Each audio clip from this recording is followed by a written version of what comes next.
Hello বন্ধুরা, welcome back to my channel. তো কেমন আছো তোমরা? আশা করি ভালো আছো, আর আমরাও অনেক ভালো আছি। কিন্তু গরমে ভীষণ ঘামছি, এত গরম না কি বলবো। বেশ ওয়েদারটা ঠান্ডা হয়ে গিয়েছিল, আবার প্রচুর গরম পড়ে গিয়েছে।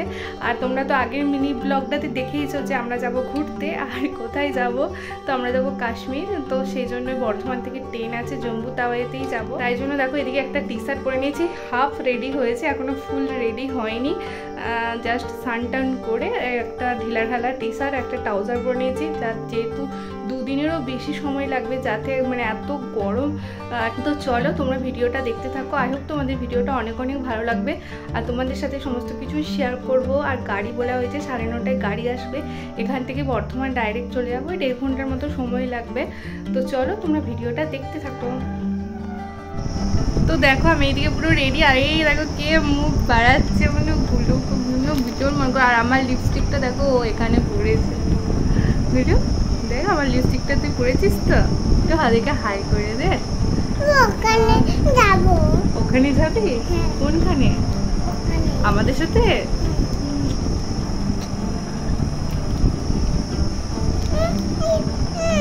আমরা কে কে যাচ্ছি বলো তো? আমি যাচ্ছি, কাকু কাকিমা আর 2 বোন। এটা কাকুর ওষুধ কোম্পানি থেকেই স্পন্সর করেছে, তো সেখান থেকেই যাচ্ছি।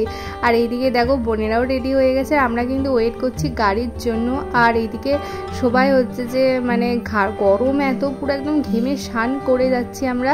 আর এই দেখো বাবা বসে আছে, কারণ গাড়ির জন্যই সবাই ওয়েট করছে, ব্যাগগুলো যাতে একটু এগিয়ে দিতে পারে, তো সেই জন্য। এদিকে মায়ের সাথেও একটু ভিডিও করে নিলাম। আর জানো তো কখনোই না আমার মা বাবার সাথে ট্যুরে কোথাও যাওয়া হয়নি, বেশিরভাগটা কাকু কাকিমা দিদিদের সাথে যাওয়া হয়েছে। বলতো ওই কাকুর ওষুধ কোম্পানি থেকে স্পন্সর করে, সেই উদ্দেশ্যেই যাওয়া হয়েছে। ছোটবেলায় তো কোথাও যাইনি, ওই একবার পুরীই গিয়েছিলাম। খুব ইচ্ছা আছে জানো তো, তোমাদের ইচ্ছায় আর ভগবানের আশীর্বাদে মা বাবাকে নিয়ে কোথাও একটা ঘুরতে যাব। তারপর তো আমাদের গাড়ি চলে আসলো, আর গাড়িতে এখন সমস্ত লাগেজও তুলে দেওয়া হলো। চলো এবার ঠাকুর প্রণাম করে দুর্গা করে রওনা দেওয়া যাক। আর এদিকে আমি কিন্তু গাড়িতে উঠে নিলাম, আর এদিকে দেখো গুলুকে আর মাকে টাটা করে দিলাম। আর জানো তো গুলু না ভীষণ কাঁদছিল। তারপরে মা তো বলছিল ফোনে যে গুলু এত কাঁদছে, আমাদেরকে এত খোঁজাখুঁজি করছে, আর শুধু ফোন করলেই জানো তো বলতো কবে আসবে তোমরা, ওর ভীষণ মন খারাপ লাগছিল। তো এই দেখো আমরা বেরিয়ে পড়লাম, আর এটা কিন্তু এখনো আমাদের এই রাস্তার দিকেই আছি। আর আগের চ্যানেলটাতে তো তোমাদের সাথে আগের ট্যুরটা শেয়ার করেছিলাম, আমরা গিয়েছিলাম ভাইজাগ আগের বছর, আর এই বছর তো কাশ্মীর। আর এইদিকে দেখো বর্দি আর বঞ্জি এসেছে অনেক মাস পর, ওদের সাথে না আগের বারেও আমার দেখা হয়নি। তো ওদের সাথে জেঠুর বাড়িতে এসে আর গেলাম না, ওই নিচে একটু দেখা করে নিলাম, না হলে তো আবার আমাদের ট্রেনে লেট হয়ে যাবে। তো বঞ্জির সাথেও অনেক দিন দেখা হয়নি, তো সেই জন্যই ভাবলাম যে যাই হোক 2 মিনিট 3 মিনিটের জন্য হলেও একটু দেখা করে যায়। তো ওদেরকে টাটা বলে দেখো একদম বর্ধমানে পৌঁছে গেছি। না আমাদের আসতে একটু টাইম লেগেছে, বাট রাস্তায় আসার সময় আর কোনো ভিডিও করিনি। সেই চেনা শহর চেনা জায়গাগুলো দেখে না ভীষণ মন খারাপ লাগছিল। যখন ইউনিভার্সিটিতে থাকতাম অতটা স্টেশনে আমাদের তো যাতায়াত ছিল না, ট্রেনে আমাদের বেশিরভাগ বাসেই যাতায়াত ছিল। তাও 3-4 বার এসেছি, ওই বেলুড় গিয়েছিলাম, আর এটা হতা সেটা যাওয়া হয়েছিল।